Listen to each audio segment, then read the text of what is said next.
Walking to the plate is Lorenzo Cain against a big left-hander, Hyun-Jin Ryu. Well, Ryu was cruising along until that 5th inning. And those 2 runs he gave up, no walks. He will throw 4 pitches at any time and usually get him around the strike zone. Works ahead well. Cain takes a strike.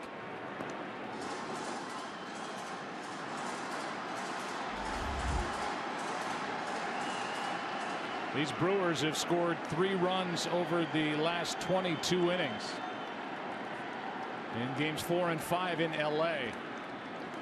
Cain's been trying to do his part, had a nice game 5, and now he slides into the hole. No balls, 2 strikes. Yeah, a little uncharacteristically in his strikeouts for Cain. He doesn't mind getting the 2 strikes, and then he battles. He goes into that 2-strike approach and normally finds the ball with his bat, and that's what makes him special, and his on-base percentage so high.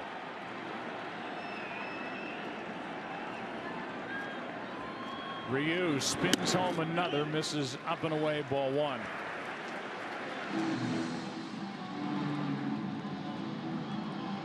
Ryu got back to work after a tear in his groin. He's had elbow issues, a torn labrum with the Dodgers after seasons of 14 wins in 2013 and 14. 1-2 is outside, 2-2. When he's on, the 6'3", 255-pound, 31-year-old from South Korea can be tough to figure out. ERA under 2 and 7 wins in 15 starts during the regular year. It was 0-2, now the 2-2. Just poked at it, tough play, and safe. Ball gets away, and Cain is willing to hold at first. Might not have been aware. Leadoff base hit. I mean, can't set that up any better with the way that he goes with that 2-strike approach. He believes if he can find the ball and his speed makes something happen, and that's exactly what he did, and puts the Brewers in a situation where they need to get something going. They need multiple hits in an inning. And they need something out of the likely MVP in the National League, Christian Yelich. 3 for 20 in this LCS. One of the hits, a bunt hit. Takes a strike. That's what they've been doing a really good job, as you see the numbers on the regular season, and the second half was unreal, right? And they pitched him extremely well. I don't think it's so much pressing as it is quality left-handed pitching that has enabled the inside part of the plate and then gets him up with fastballs and out and away. Jammed him, tough play, Turner, long throw, wow.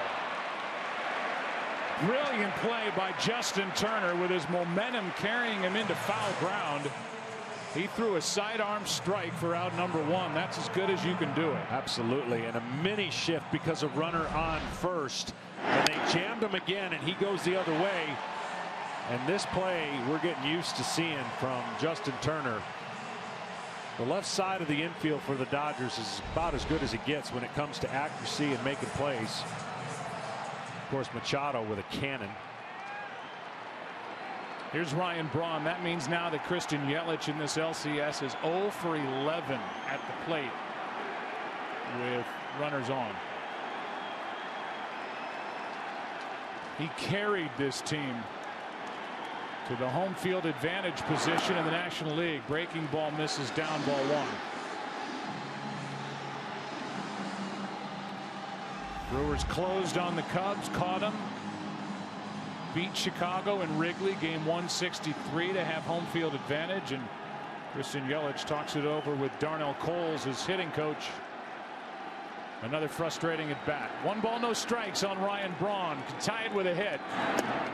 2-0. Well, the curveball's not Ryan Braun's friend. From the left-hander, you see right there, Ryu throwing 2 in a row. You'd like to slow him down with that pitch and maybe try to get lucky with a fastball to speed up his bat. But they'll pitch him awfully carefully with base open and a left-hander on deck, of course, Shaw. Tying run at second, 1 out, 2-0 pitch is down 3-0.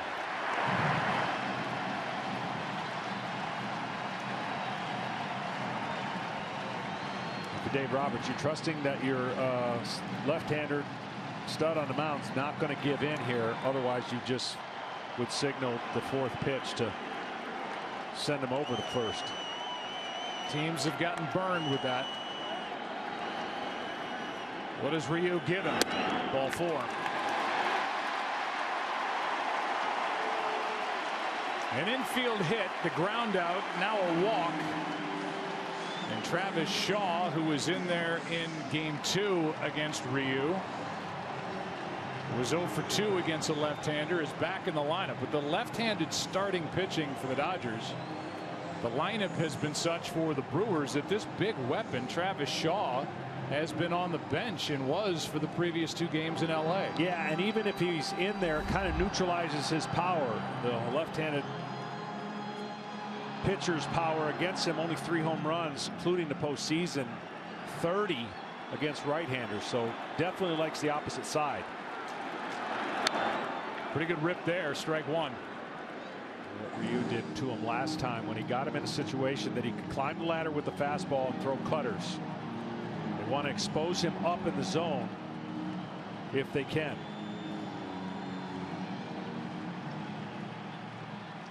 Shaw 1 home run this postseason that came in this NLCS.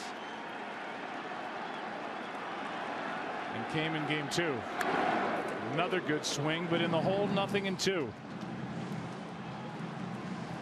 There's a home run off the left-hander, Alex Wood, for Shaw in that second game.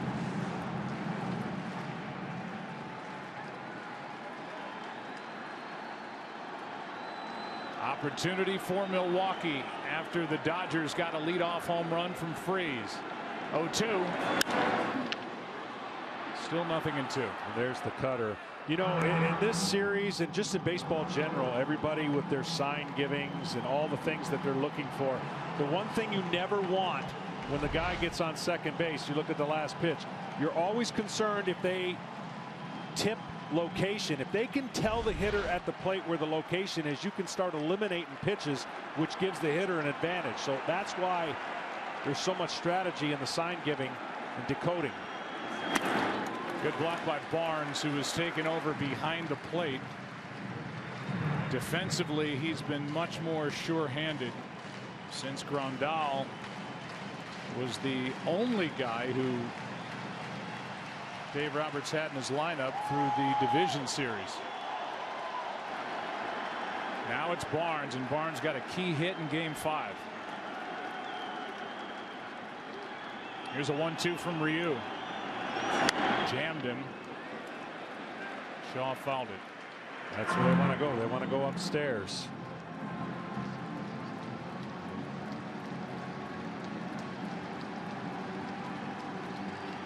That's the Brewers overall, 143 with runners in scoring position in this NLCS.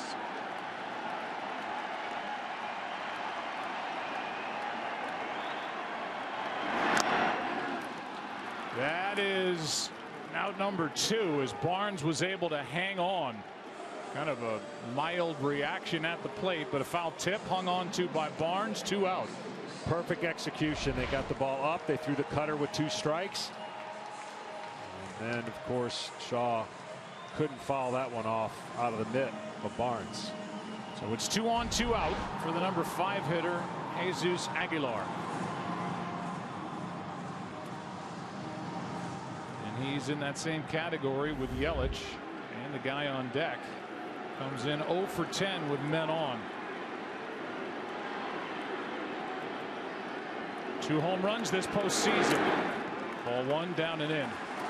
What the Dodgers have done as the staff has done a great job of limiting his power stroke, and that power stroke is middle to middle in for mistakes, getting him his eyes looking out over the plate, throwing changeups away, fastballs away, and getting him to reach for pitches. The game plan on both sides really for the star players have been pretty good execution wise by the pitchers. Here's a 1-0. Strike 1.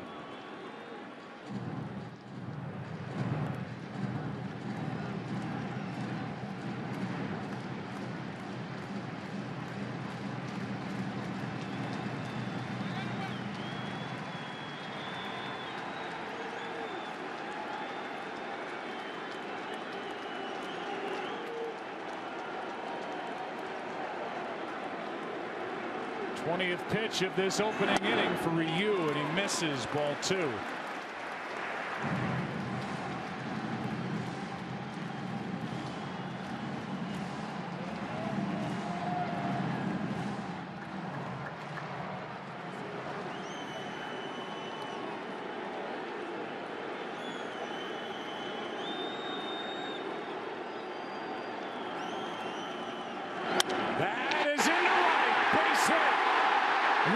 Scores. Braun digging to third, coming to the plate.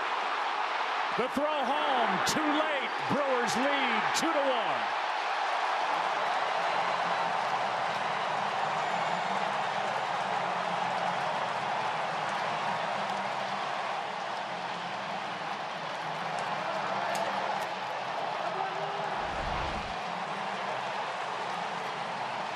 Change up, but it was up, and better piece of hitting this time. He just reaches out and serves it in like a tennis volley, and then with 2 outs, Braun can just take off. And the great arm of Puig, he tries to throw it all the way to home in the air. And you can see Braun knowing how important that run was. What a huge 2-out double. Moustakas adds to the lead. Aguilar coming to the plate. Back-to-back doubles. It's 3-1.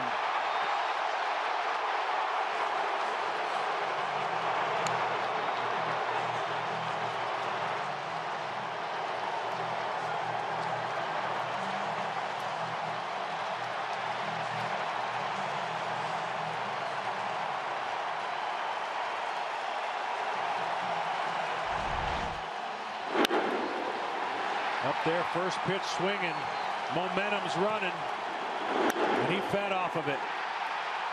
And now this place is rocking. When we talked to Craig Counsell before the game, we asked him about the mood of the team in the clubhouse. He said if there's any question about it, if they're tense, this crowd will get them over the hump. This place is pumped. And Craig Counsell's team answers in the first with 3 and a chance for more. There hasn't been in all of postseason this year many innings where the crooked number 3 comes up.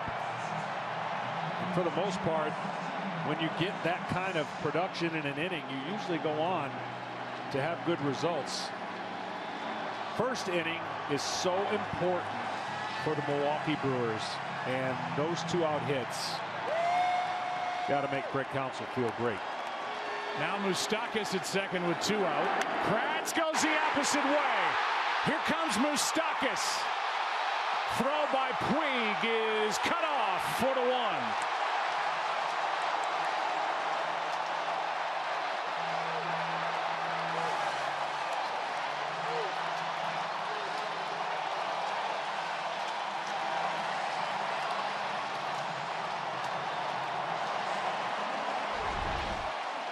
What an approach. Nobody on the second base side. He waits on the curveball and just again puts it where they're not. And their bullpen from Milwaukee knows exactly what that means. Get us to a certain point and we'll take over. That's their show me the love sign. And they're showing Erik Kratz the love. They have been all postseason. As the number 8 hitter Arcia takes the ball.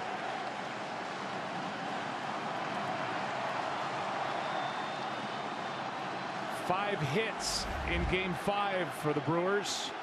4 hits already in this first inning. And a 4-1 lead. A swing and a miss, a ball and a strike. Well, it's going to be really important. You think about this. 2 outs. First and second, 1-0 lead. And now you're Ryu and you're down 4-1. And you've got to find a way to get some innings for your ball club while your team has plenty of time to rally. 1-1 pitch. Arcia tried to hold up. They don't appeal. The count 2-1.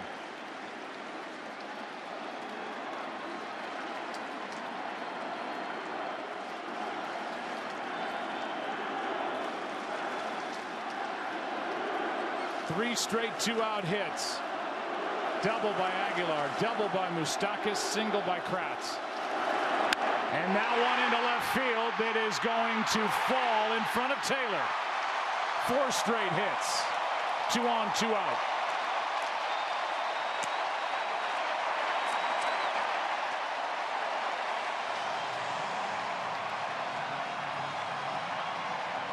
That one looked like Taylor might be able to get to it, and at the last minute, topspin. I think he makes the right play here and not creating any more trouble by the pitcher being up. And trusting that his pitcher will be able to get out the opposing pitcher. If he dives for this and the ball gets by, it's another run scored. Now Miley, who had 2 hits in game 2, including a double off the left-hander Ryu, takes a strike.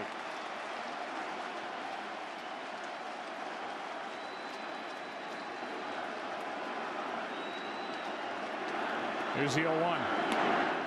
1 ball, 1 strike.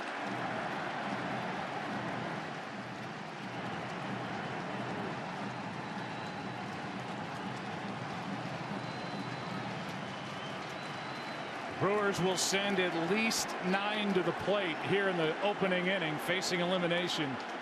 Exactly what they wanted, with a loaded bullpen ready to go. And Miley, like he was trying to shoot one into left, is in the hole now, 1-2. Had a good rip. Well, this game was going to be filled with emotion anyways, because everything that's at stake, and of course this crowd couldn't be treated more to a perfect first inning. After the leadoff batter gets a homer for the Dodgers, kind of puts him in a uh-oh mode. It's loud.